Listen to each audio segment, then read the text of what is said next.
Hey everyone, Ahsan Raza here from Century 21 Innovative Realty and Ahsan Raza Real Estate. As you guys know, I started my podcast 2.5 years ago and we are almost at 70 episodes now. If you get a chance and if you like this information and content, please subscribe to the channel. Please share and like all the videos you've seen so far. And if you are a home buyer and a home seller looking to get more information and you've liked what you've seen in these podcasts and you want to set up a meeting to discuss your future plans, give me a shout, reach out to me at 647-995-7292 or DM me on Instagram or Facebook and let's get your next move started. Thank you very much. Hey everyone, welcome back to the Ahsan Raza podcast. My name is Ahsan Raza and the fall season is back in full swing. I got my fall jacket out again and things are starting to move in the market right now as the weather gets chilly as well outside. The real estate market is also very chilly, no pun intended. But like I said, it's going to be a long, drawn out year with the real estate market because sales activity is at its lowest in the last 30 years. But not all news is bad news. There's also some good news I'm going to be sharing with you in this video as we are starting to see a little bit of signs of some markets picking up here and there, and I'll be sharing some market insights with you today when it comes to market stats in the last 2 and 3 months, what to do if you're a buyer, what to do if you're a seller, and one big point that we're going to talk about today is also where are interest rates headed given the Bank of Canada announcements that's coming up next week. Okay, so let's start with the stats when it comes to sales for this summer. Now, I'm going to take you back up until the second half of the year in July. In July, we had 6,100 units sold. That was 11% increase from last year in July. In August, the number of home sales actually dipped from July and there were 5,211 units sold, but that was still up by 2.3% of August of last year. Now, in the most recent month, which is September, we had about 5,600 total sales in the month of September, which was up 8.5% year over year. And that was also up slightly from the previous month of August. So based on these numbers, the last 3 months are telling us that sales are averaging between 5,000 to 6,000 a month right now. Now, if you look at total sales for the entire year, we're sitting at a very low amount, and that amount totals to 48,000 sales for the entire year. And in my opinion, I think we're probably gonna end off with 60,000 sales to 65,000 sales in total. That number is probably going to be the lowest number we've seen in a couple of decades because last year we had about 67,000 total sales. The year before it was at about 65,000 sales. So as you can tell, these last 3 years are very, very muddy. And obviously we know the reasons why interest rates have gone up. There's been tariff announcements, there's been economical situations and political situations. When you tie all that in together, there is impact when it comes to what the buyers are thinking and what's happening with prices as well. Now, one of the other reasons why the market is continuing to correct is because inventory is also very, very high in this month. Inventory right now stands at just about 30,000 units for sale in the GTA. And in prior years, that amount was a lot less. So we had inventory of as low as 15,000 when the market was at its super hot condition. And in a more balanced market, we saw between 20,000 to 22,000 units available in the market. So as you can see, with the extra 10 to 15,000 units available for sale. And when I say units, it's a total combination of condos and also freehold, low rise. That's a big, big bump. And what that does to buyers now is that buyers now have choices. They have options. They have flexibility when it comes to price negotiations. So everyone thinks that the market is slow because the buyers are not there. The buyers are actually out there. Trust me, there are people out there looking that are thinking of buying. And now with interest rates lower, they're actually in a better position to buy. But what I'm observing is that because there's so many options in the market, the buyers are taking a little bit longer to find that perfect home. They're not going to put in offers after the first or second visit. They're going to take their time. They're going to make a rational decision. They're going to make a good decision for themselves and not make a decision that's just going to help them settle into a home. They want a home that's going to be perfect for them, or at least fits most of their criteria. And so because of that, you're seeing home sales not going up as much as you'd like, but there are buyers out there. There are people shopping around. It's just that they're taking a little bit longer because there's so much inventory out there. And sometimes when you have all those choices in mind, people aren't going to buy at the first outset. They're going to take their time before they pull the trigger. Okay, now we're going to talk about the seller's favorite topic, which is going to be prices. Well, maybe not so favorite right now because prices have come down, but I want to go through a quick recap as to what we were seeing the last 3 years on where prices were back a couple years ago and where prices are now and where they could be headed in the next few months. So if I take you back all the way to, let's say, 2020, which was a year where COVID began and the lockout began, in 2020, the average price was hovering just around $926,000 on average for a house in the GTA. Then you take a look at the year after that in 2021, where home prices jumped dramatically from 926 to 1.1 million on average. And we all know why that happened. Interest rates were very, very low, and there was a flood of buyers in the market. And it wasn't just interest rates, it was also very low inventory, which caused the market to really, really heat up. And then you take a look at 2022, all the way up until, I would say, maybe March or even early April, the market continued to be on fire, but then we started to have rates come down, and that's what slowed down the market in 2022, because in 2022, we had sales of about 80,000, which was down from 130,000 the year before. But interestingly enough, the home prices were still fairly expensive.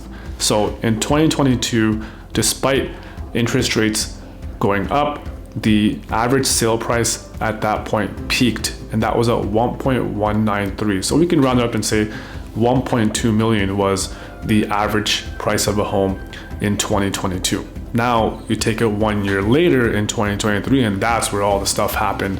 You know, rates were going up at a crazy rate. People were losing jobs, and the economy was in shambles, and things were really, really tough for a lot of people out there. And it was a difficult period, and that's when the market continued to slide heavily, where home prices now began to decline. So in 2022, where you were sitting at 1.2 million for an average house, all of a sudden in 2023, that average price fell down $70,000, and now we're sitting at an average price of 1.13 in 2023. So you can see the decline happening rapidly. As fast as those increases went up, they came down just as fast. And now in 2024, which was last year, the average price continued to tumble, although not as much. We went down to 1.12 million. But this year in 2025, we're going to see another correction. So right now, year to date, as of now, the average selling price of a home is 1.077. Now I take a look at, the peak of 2022, where the average price was 1.2 million. Now we're under 1.1. That's a pretty drastic drop. Now the question is a correction going to continue to happen? Are prices going to continue to go down? And the honest and true answer to that is, I really don't know.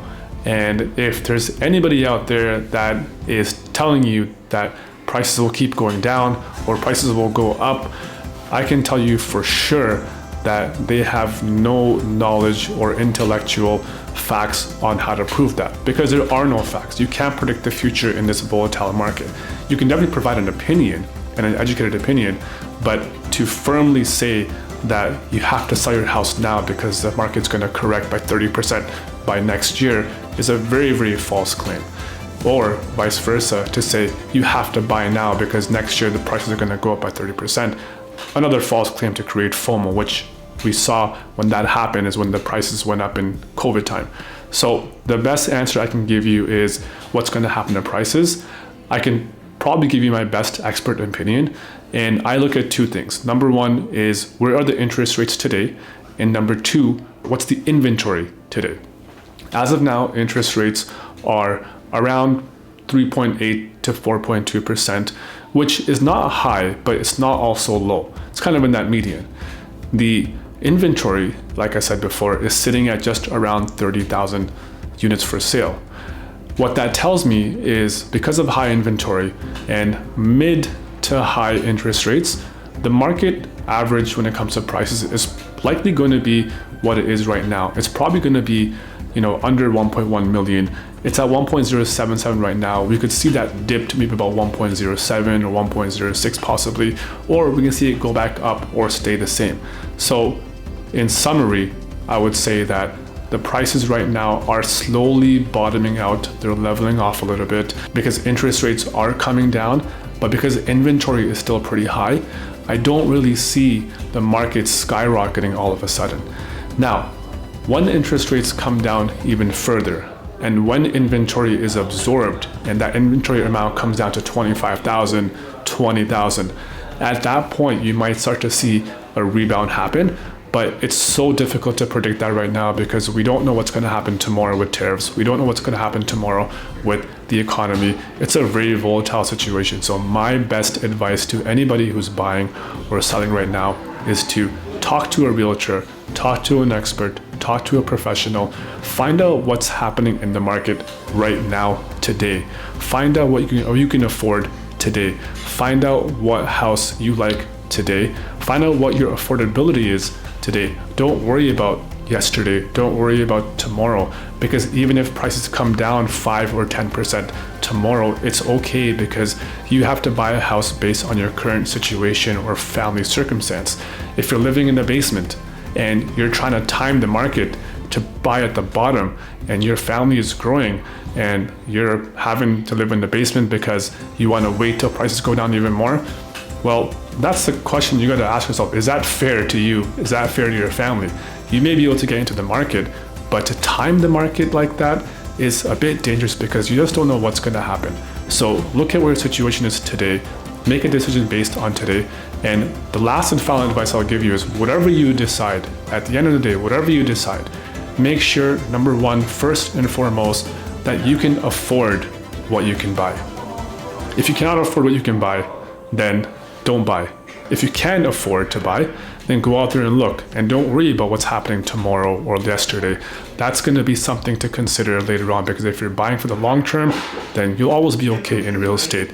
The main thing is always buy what you can afford. If you live by that rule, I can promise you that you'll have made a good decision at the end of the day. Now, next week on October 29th, we are getting another Bank of Canada announcement.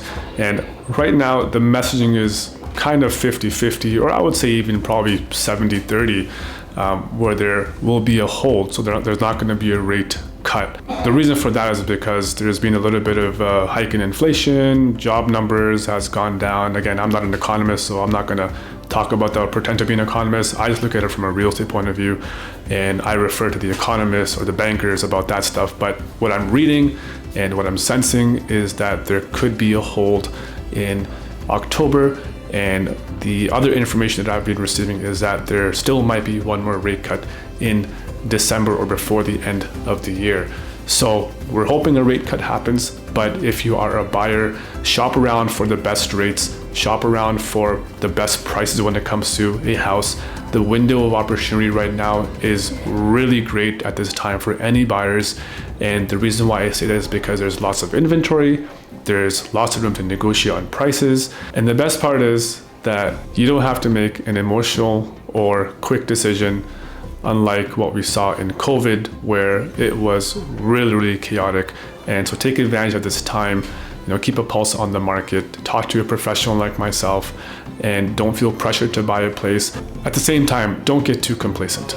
Thank you so much. If you have any questions about the market, reach out to myself. We'd be happy to give you some more information on statistics and what's going on right now. And if you are looking to make a move in the new year, this is a really good time for you to do your research, due diligence, and kind of see where your property is valued at. So reach out to me.